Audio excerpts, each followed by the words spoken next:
So yeah, this is the latest expansion of the market garden. So this is half an acre of willow coppice. And within that, there are 30 different varieties of willow. It's always kind of been a dream of mine to have a permaculture system where I'm growing veg and building material and wood burning material, that kind of thing. So yeah, seeing this now with the sunlight on it and the wind blowing through is just kind of like a dream come true for me. Welcome back to another one of my farm tour episodes. I'm here with Danny from Lawson's Market Garden, and I'm here to find out how Danny runs his business here. He grows lots of garlic on site as well as vegetables and salads, and you've got a cool willow operation going on here. So I'm excited to find out a little bit more about how the willow operation is working. And as it's January now, it's winter time, it's something that keeps you busy throughout the winter. So I'm excited to find out more about that. So thank you for having me today, Danny. It's been a pleasure to walk around this morning and see the site. I wondered if you could tell us a little bit about how you got started on the market garden and how the business runs today. Thank you for joining me. Thank you for coming to visit. It's a pleasure to have you here. Thank you. I think my journey in growing veg probably started when my son was born, maybe like 15 or so years ago. Just through the desire of wanting to feed him, good, honest, clean veggies. Whether he appreciates that or not, I'm not sure. The passion for growing veg really developed from there. And it was through that passion that it kind of developed into what is now, I guess, a business, my livelihood, started off 15 years ago with just a passion. And then over the years, I've tried to establish, this kind of project in various other locations, and it hasn't necessarily always worked out. But it's quite a blessing to be here because this is the longest I've ever been in one place, like in terms of land and growing and having access to land. So through that passion, I've developed it into a business and started to generate some sales, primarily through growing salads to restaurants and things like that. And it's just kind of grown and diversified and then refined itself again over the years to the point where, at the moment I'm living relatively comfortably off the land, self-employed, primarily growing, like as you've mentioned, lettuces, garlic and willow as my main three crops. So how did you make a start at the very beginning when you decided you wanted to make a business out of it? What did you start with? I started, the first thing I really started to sell from the land was some salad crops, was lettuces and mixed salads. So, things like the rocket and baby chard, baby kale, that kind of thing. I was very heavily influenced by, Curtis Stone and Charles Dowding, Richard Perkins, J.M. Fortier, like that whole that market garden idea where you could generate a fairly decent living from a small space. And then before I had this 1/3 of an acre strip, I had a much smaller plot.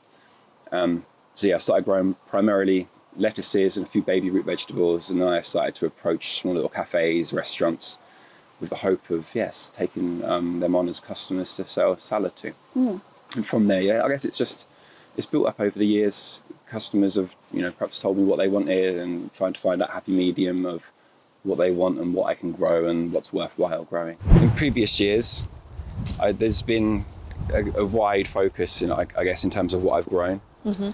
But certainly as the years have gone on, I've really started to refine things and figure out what I'm good at and what sells and, maximum output in terms of minimum input, like trying to figure out what's going to work for me commercially with my limited time and, resources. So certainly in the past 2 years, I've put a much heavier focus on growing salad crops for local restaurants and growing the garlic for online sales, and then obviously the willow as well.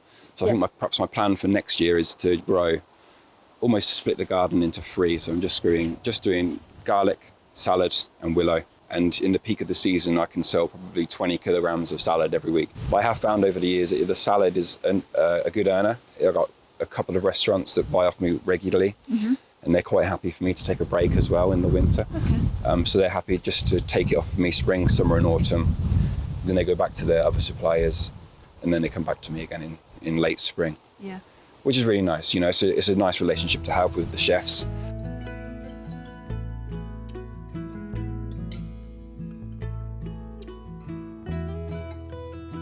So at the moment, half of the market garden is set to garlic. I've got 1,500 cloves in. Wow.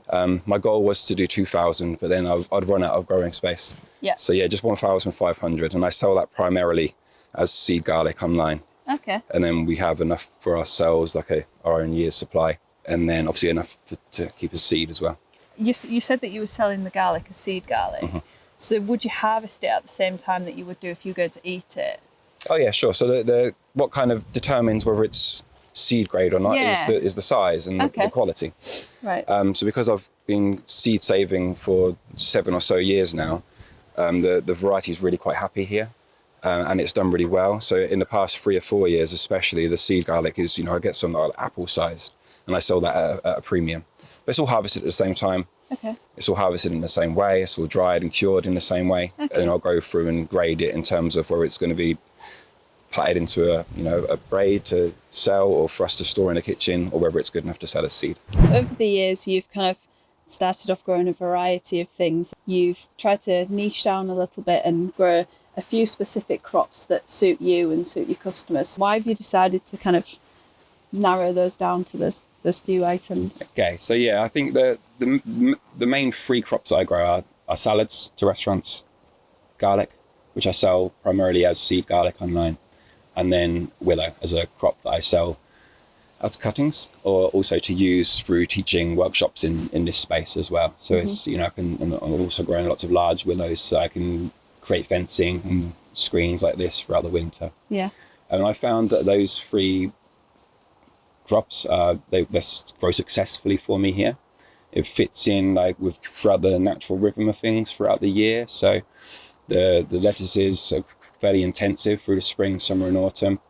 The garlic I plant at the end of the year and harvest in the summer, which kind of, fits in around everything else that I'm doing. And then the willow takes up a lot of my time now during the winter months in terms of the harvesting and the grading and the storing. I guess it's really good for you to kind of level out the workload throughout the year. You've got the willow that keeps you going through the winter. Mm-hmm. As many growers will know, summer is usually the peak busy period. So I guess it's nice for you to kind of have a steady bit of work all throughout the year. Well, yeah, it's funny you should say that, because I originally thought I'd have the winters off. My plan was to work intensely through the spring, summer and autumn, and just family time, hibernate through the winter.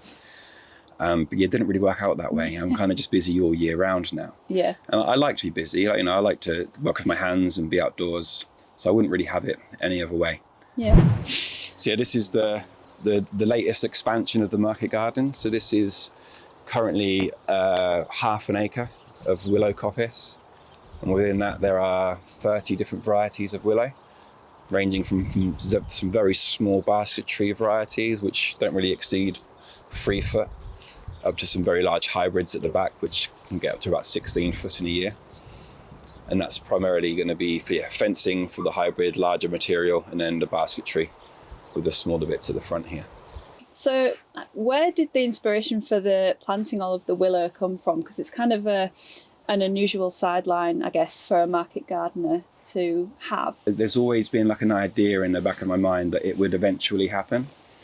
So I only learned basketry, for example, in the past few years. Mm-hmm. For a number of reasons. I was priced out for a long time. I could not actually afford to go and learn. The workshops are quite expensive to attend. Yeah. But also just I knew it was going to be kind of all-consuming, and there was other things that I wanted to achieve before I delved deep into the world of willow. Yeah. But yes, from the beginning, even with my very early projects, I was making hurdle fences and simple little bird feeders and things. So it's always kind of been there underlying in the background. Yeah. But it's fair to say that it's very much become a foreground project now. It's pretty much taken over my life, and I'm really quite obsessed. Just willow everywhere and willow products everywhere. Yeah. And, it's just a natural material. It's easy to grow. It's abundant. I find it therapeutic to work with. Yeah. And most people that come to my workshops and learn from me say they find it very therapeutic and it's calming, and it's an amazing plant. I love it. So on this bed to the right of me, these are all my main hybrids. These are 2 years old. There are 3,000 cuttings on this side. The cuttings generally all started off like this as 12-inch cuttings. And as I've mentioned, they're planted about 4 inches deep. And you can see throughout the years, or over the years, they grow and expand and become stumpier little stalks. When I come to harvest these, I cut back all the way to the main stump, or the stall is the technical term. And over the next probably 2 or 3 years, the willow starts to reach its peak, and then will produce a consistent amount of stems for the next 20 or so years. These ones were planted during a really dry winter, and they haven't reached quite such a height as the bed behind me. Another reason for that is that I planted these with 1-year-old cuttings too, so they weren't from mature stock. So I've discovered, and a few people had actually warned me as well, that you shouldn't take cuttings from new plants because they don't quite have the vigor. So coupled with the dry winter and the fact that I took these from 1-year-old stock, they haven't grown quite as vigorously. So that's something that I've learned as well throughout the process of growing willow, is always take your cuttings from mature plants that are at least 3 years old to get that vigor in the first year of growth. I use secateurs, loppers or power cutters to cut the willow. It's quite a physical process, it's quite hard on the back too, so I try and divide it up into like stints of working time, a couple of hours here or there. And especially when I'm harvesting the hybrid willow, I'll have 2 main grading piles. I do 2 main sort of styles of fencing, some using the slightly smaller stuff, and then a different style of fencing for the bigger, chunkier stuff. So they're rough graded in the field before I take them into store. And my plan for these actually is to weave fences whilst they're still semi-green. So I want to get all of these harvested as soon as possible. So come March, April time, when they're semi-green, they're still workable. But some of that shrinkage has already occurred, so the fence is good, strong and robust. Whereas with the basketry stuff, I want to harvest that and then fully dry it to then re-soak. The best time to harvest willow is once all of the leaves have dropped. So you see all of these here, these are all bare stems. The leaves have fallen, which is an indication that the willow is fully dormant. So yeah, this is the best time to cut.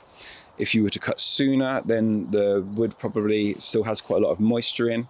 If you were to cut later, then some of the sap has started to rise and you may have a detrimental effect on that year's growth. So yeah, when I'm harvesting, I want to get as close to the stall as possible. So the stall is what was the original cutting. And as I mentioned, it obviously grows and becomes more productive over the years. But when I'm harvesting, I want to get as clean a cut as possible and as close to the stall as possible. This reduces the amount of space where leaves can fall and potentially rot down and have a negative effect on the growth of the willow. So by keeping the stall nice and clean and the cuts close to the main stem, reduces the risk of that vegetation building up and starting to create any rot. I have in the past used secateurs, even up to the beginning of this year, to do this job, but it's really hard. Really hard on the wrist, especially when you're cutting some of these larger varieties. It was fine in the first few years when I was just cutting 100 or so, but now I'm getting up into the thousands. That kind of repetitive action on my aging body is really quite difficult. So I invested in these power cutters earlier this year, and I was concerned they might be too slow, but they're actually really good. And they speed the process up no end, and my body still functions after a few hours of harvesting rather than being in agony for the next week or so. I've chosen to plant these cuttings through a weed membrane. It was a really hard decision for me to make at the time. Being the permaculturalist that I am and wanting to do things as kindly as I possibly can for the planet, without the use of the weed membrane, I wouldn't have these wonderful 11,000 willow stalls to harvest from and make sustainable handcrafted products from. So it's kind of a case of swings and roundabouts. On my smaller beds that I planted a few years ago, they're all wood chip mulched, cardboard wood chip, and then in some cases I've used some human manure as well from the compost loo. But they still need some weeding. Whereas on this scale, I just haven't got the time or the manpower to keep on top of the weed pressure. So especially in the first year of the willow's growth, whilst it's getting established, it really doesn't like too much competition. So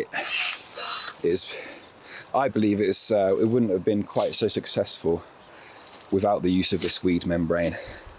And it is something I've received a little bit of backlash for online, but through maturity you realise that you can't please everybody.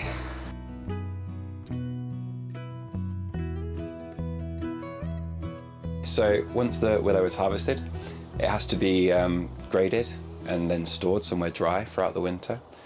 Before I weave with it again, it generally has to be dried for around 6 months. It needs to be dry enough so it fully snaps. And that allows all of the shrinkage to occur. So if I were to weave baskets out of fresh green willow, the basket would eventually shrink and become all loose and potentially fall apart. So good practice is to harvest your willow in the dormant season, allow the material to fully dry, and then once it is fully dry, it can be soaked again in water to make it malleable and workable again. General rule of thumb is that it needs to be soaked for a day per foot in length. So for example, 4 foot, 5 foot willows need around 5 days to soak, and then perhaps another, say 24 hours to 48 hours to mellow in a blanket to allow all of the moisture to fully penetrate the wood. And then after that time it becomes really nice and workable and really beautiful to work with. I've got some examples of some buff willow here. So this is willow that's had the bark stripped off. So rather than saying a day per foot in length to soak, this can soak in a matter of hours. So it's really nice to be, if you're in a rush and you've got to make a quick project. Or I quite often joke at my workshops, if I've forgotten and I haven't put enough willow in for my students, I can quickly put some buff willow in and then, save the day type scenario. Yeah, this is where I store it all. It's dry, it's out of the weather. And yeah, it doesn't get all mouldy or nasty in here. It's a nice space to store it. It's fairly well organised as well. I've got these piles of particular varieties and they're all bound up. This isn't going to be big enough for this year's harvest, so I'm planning on building quite a large barn in my garden to store this year's harvest. Yeah, because I'm going to outgrow this space pretty quickly, I think. So. In the second year I started to develop this structure, which is actually where I lived for a few years, kind of rebelliously on sort of agricultural land. Yeah. But I'm all bricked up now, so I don't mind sharing that information. But I was quite kind of low key about sharing this online, for example, when I first started, because it was where I was living. I needed to stay there, and I didn't want to share too much of that online in terms of legalities and things. I'm not sure if I broke any laws, but I was just being careful, Yeah. So in the second year I built this. So it was the internal insulated structure is 3 meters by 3 meters, and then the outside was like our alfresco kitchen, which is another 3 meters by 3 meters, and in there I had a couple of worktops, sink, some gas stoves, etc. And then in here I've got some rocket stoves as well. And I had a bunk bed in there, I've got a log burner, little sofa and stuff. And we lived in there for a couple of years until we moved into the house. It's now my willow store. So the willow also, once it's harvested and dried, it needs to be stored somewhere away from the moisture. So it's all nice and cozy in there. But it's beautiful. We had the bunk bed up against that top window, so my partner and my kids would wake up to the sunrise, and really, really pretty views, and like watching the pigeons in the wildlife pond and stuff. And we lived off rainwater, just filtered, and making sure there was enough wood in the store to keep us warm and enough small stuff to cook on in terms of using the rocket stoves and things like that. Very simple. We didn't have an awful lot of outgoings, we didn't have to earn an awful lot of money, we just wanted to live on the land and live simply. It was a nice, simple way to live, but we quickly outgrew the space. This is the workshop space. This is where I teach all of my basketry to students. This was purpose-built last year, I think, during the winter of last year. And previously I was just under a little marquee. So I needed more space, I needed something a bit more robust with the weather. It was the year before that I discovered that the workshops were going to, become quite a big part of what I do. So I wanted to invest some money and, build something with bought materials, not just, scavenged stuff. So this is all brand new materials in terms of the roofing and the timber. And I teach workshops in here fortnightly through the spring, summer and autumn. Anything from very simple bird feeders up to slightly more advanced basketry. Cool. It's a lovely space. Thank you. Yeah, I really like it. I'm quite proud of this. Yeah. This is obviously where I do some filming as well for some of my social media content. So I've got the tripods there, and this is you know, nice light, and just try to make this area quite pretty, Yeah.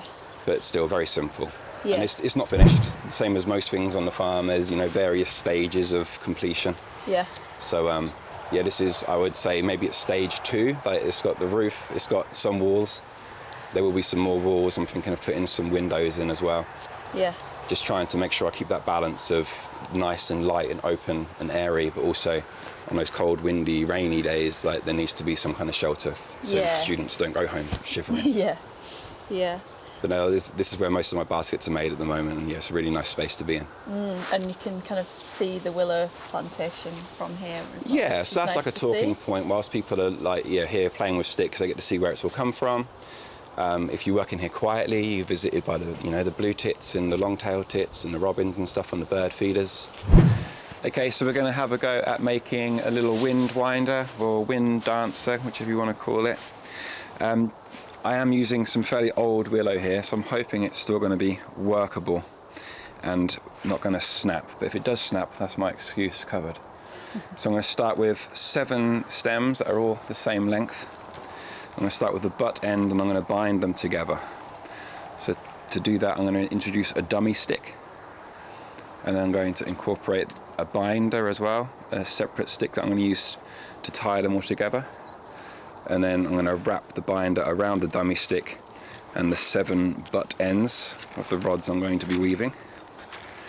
And once I've done maybe 7 or so binds, I'm going to remove the dummy stick and then pop the tip of my binding stick all the way through to hold it all together. And I'm going to use some secateurs just to clean up that end. And the first step is to take 2 of the rods and lift them up at 90 degrees. So they're side by side. I'm going to take the rod that's at the back, and I'm going to bring it up and over the rod and then bring it down upon itself, so it creates that first little kink. So that's the first 2 rods that have been used. I'm now going to select another rod from the bundle on the left, also bringing it up at 90 degrees, so I've got that pair, and bringing up the back rod over and down, kinking over it. And then another rod, bringing it up at 90 degrees, again creating that double or that pair, then bringing the one up from behind over and down to join the rest. And once I've gone through all 7 of those rods that were initially bound together and brought them all up at that 90-degree angle and brought over the rod from the back down to the hand, it's just a very repetitive action over and over again. People often look at these and wonder how I've created the curve, but I can't really take the credit for that. The pattern creates the curve on its own. So I'm always just bringing up 2 rods at 90 degrees, and it's always the rod from the back that comes over the front and down to join my clasp with the other remaining rods. And what I don't want to see or hear is any cracking within this material. So far, so good. I really enjoy this pattern. It's kind of birthing from my hand slowly. It's a very repetitive action. The most demanding aspect is this pinning down of one of the rods with the thumb to create a kind of pivoting point. But if you do 2 of these, absolutely identical, you can wrap them around a long straight stick, and it becomes like this kind of double helix DNA type pattern. It's really beautiful, and then when you hang it up and it catches the wind, it becomes really quite mesmerizing. I've had volunteers that have come to the farm to help out, and they've just stood there for far too long staring at the wind dancers without actually doing any work, so it's quite effective. But I do this for as long as the material allows me, until I reach the bottom to the tip end, and then to secure it all off, I'll just do the same bind as I have done at the top. At this point the butt end starts to get a little heavier, so what I might do is just rest it on something nearby, so then continue the weaving pattern. Otherwise the weight makes the whole project bend a little,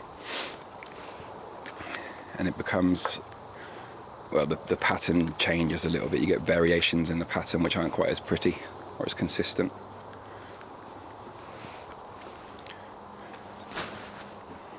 And then again bringing the dummy stick back into action, and then binding those all off at the end. Couple of wraps, and I'll remove the dummy stick and thread the tip of that binding rod up through the hole that the dummy stick occupied before pulling it tight and securing it off.